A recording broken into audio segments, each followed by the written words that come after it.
How do we deadlift? All movements at SuperTraining Gym, the big three, bench, squat, deadlift, we always utilize the barbell to get ourselves in position. When you deadlift, you want to try to, the first thing you want to establish is where we're going to stand. If you are not super flexible, not very mobile, then you are going to want to have some distance between you and the barbell so that when your knees travel forward, that when you go to pick the weight up, you're not kicking the barbell forward. Okay? So that's if you're not very mobile. You want to stand with a little bit more room. You might be 6 to 8 inches away from the bar. If you're more mobile, you might want to creep right up on the bar because you'll be able to squat down in this really excellent position and you'll be able to pull from there without kicking the barbell forward. For me, I'm not very mobile, so when I look down at my foot, when I gaze down at my foot, I see that my foot is kind of almost being chopped in half by the bar. So number one thing we have to do, we got to establish our positioning. If we were to go sumo, sumo is different. With sumo deadlifting, you're trying to have your legs swallow up the bar so that it's like turning a deadlift into like a kettlebell deadlift so that we don't have this weight in the way anymore of our legs, because that's the whole challenge of a deadlift. So it's almost like you're just trying to pick something up that would be in the middle of you. And we do so by getting super duper pooper scooper close to the barbell. So in a sumo, in the instance of sumo, in most cases, almost for everybody, you want to get really close to the bar to the point where you're almost touching the bar. And that's why we got these guys here to join in the fun. Sorry about the dry legs, dry ashy legs. But we have the scars right there from years of deadlift and sumo and having that deadlift bar catch us when we're about to pull the weight up. Next thing we need to do, we're going to do something called a hip hinge. I like to just bend over at the waist and just, I don't mind having my back be kind of like rounded because we're going to straighten all that out in a minute. So establish your foot position. We're going to hinge at the hips. Next thing we need to do, we need to work on getting our back flat. So I like to work on getting my back flat from here. So we're going to get the back flat by pulling on the bar and trying to pull our shoulder blades down a little bit. From here, we're now going to pull our hips down, and we want to have our hips lower than our shoulders. You want your hips lower than your shoulders. Before I go into that, I forgot to mention to get your stomach tight. So let me back up a second. Establish your position, hip hinge. When you're ready to start to go, you want to get your air, and then we're going to go from there. So there's kind of 3 movements that happen pretty quickly there. We're getting our air, we're going to flatten out the back, and we're going to get our hips lower than our shoulders. Getting your hips lower than your shoulders you'll find to be fairly difficult for some of you.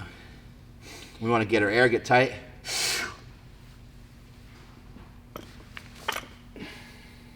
And the reason why I didn't talk was because I'm holding that air, keeping a lot of pressure in the stomach. When you get your breath of air, you want to push your stomach outward against your legs, or in some cases against your lifting belt. So if you all can join me for a second, I want you to bend down like this. Just let your arms just completely hang and be as folded over as you can possibly be. Don't even think about deadlifting for a second. And I just want you to take as much air into your stomach as you can. And I want you to push your stomach, even if you're not fat. I wear like size 35, 34 pants, so I'm not fat. I don't have a big giant waist. But even if you're thinner than me, skinnier than me, you should be able to have the crease of your stomach touch your thighs. And when you do so, when you're down in this position, you should be able to take a nice deep breath and have your whole body rise up, because you're making your stomach as hard as a rock, and now we have a support system to pull off of once we start to go, okay? So here we go. You're down here like this, big ass air. And then once you're there, you want to kind of clamp down almost like a poop, but be careful, because that's the last rule, is don't shit your pants. And that should probably be the first rule. Be really careful of that. Things can happen. I've been in this game for a long time and we've seen it happen. I got a few more reps to do, so I'm going to go through all those steps each time. For me personally, I like to have my toes pointed out a little bit. That's just a preference. Everybody's a little bit different with that. So find what feels good to you. I personally also like to roll the bar towards me as I pull. I put my hips up high. I'm out of practice with the deadlift, so this position right now kind of sucks. My hamstrings aren't that mobile. I'm going to get my air. I'm going to flatten my back. I'm going to bring my hips lower than my shoulders. I'm going to try to look up, or I will look up, and I'm going to do a deadlift. So here we go.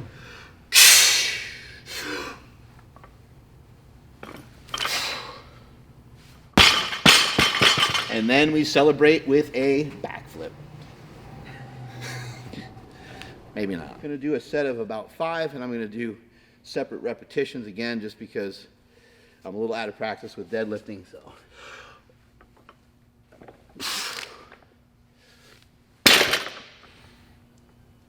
I like to come down the same way that it came up, ideally, rather than like just completely falling to the ground. So I'm going to try to come down a little bit better on this one.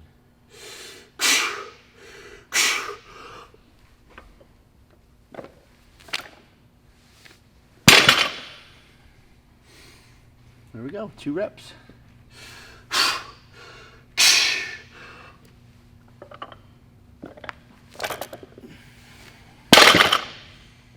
Came down a little too fast on that one, especially towards the bottom. I want to try to, like, it's hard with deadlifting because there's not really a negative component to it, but I personally feel that if you control the negative, you'll be stronger, and it's a good way to train. Rep number 3.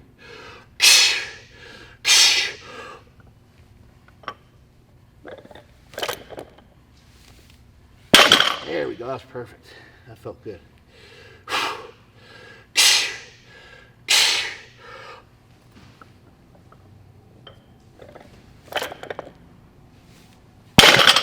Last rep.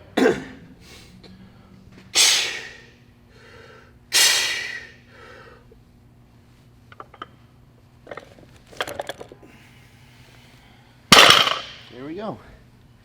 Sumo deadlift, rules are the same. We want to get a good stance. Remember, you want to get a little closer to the bar than you would with a conventional deadlift. So sumo deadlift, and get it right up on the bar.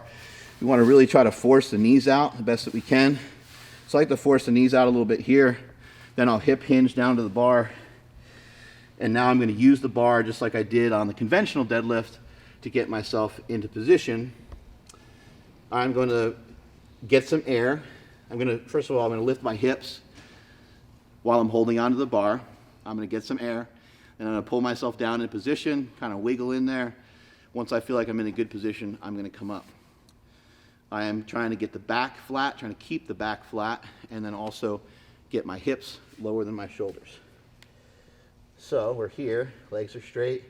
I'm going to get my air. I'm going to flatten my back, and I'm going to drop my hips down lower than my shoulders, and then I'm going to pull.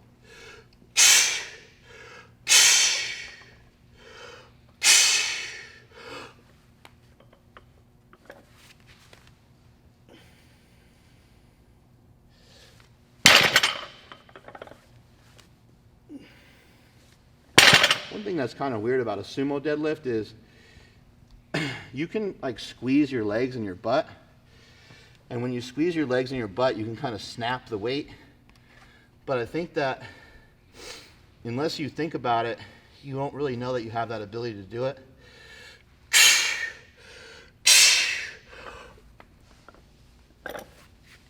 Like right there, you can kind of just fuck the bar, drop your head back, drive your hips forward.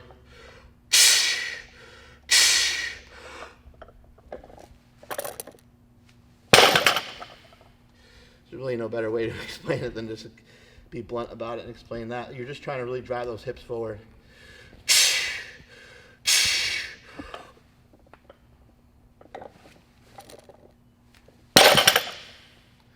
Last one. I'm going to switch this one up a little bit, try to throw my head back a little bit more. See what we end up with here.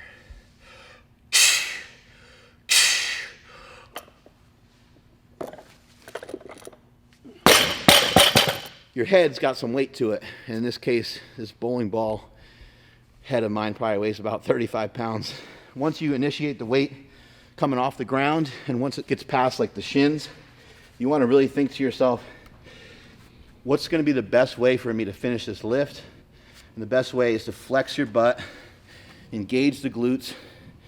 When we flex our butt, we can protect our back. You can protect your hamstrings a little bit too. Because if you start to get stuck here or out here on Sumo and your hips are under you, now you're screwed and you lost the ability to even use your butt. You need to be here more, and when it's time to use your ass, start to drive with your butt and flex your quads hard. And this will build up the hammies. This is how we get good hammies. Get some well-developed hamstrings just by doing that on each and every rep. So make sure that you're flexing those legs and flexing your butt at the same time. And then also take your head and shove your big fat head and your double chin and your third chin and get them all back behind the barbell. You'll be shocked at how quickly the bar will come up. It will really start to fly. Because a lot of times we get into a position that will kind of look a little bit like you go to pull the weight. A lot of times we start getting in a position like this. You start getting rounded. But if we can kind of initiate it more here, when we can use our butt, our legs, we can protect ourselves. And then also with the head, when you start getting here, rather than thinking about this move, which I just did because I have a bad habit of doing that, you want to think about driving your chin back into like the upper part of your neck. Driving your chin, you're just trying to make the craziest double chin that you've ever made in your life. So you go here and double chin. Big chest, like awkwardly trying to make a big chest and really shoving your chin back. Some people might have their head up a little bit. That's totally fine. Some people might have their head down a little bit. Either way is really fine. We're just trying to make sure that we get that chin back, and we're trying to make sure that we're not overextended.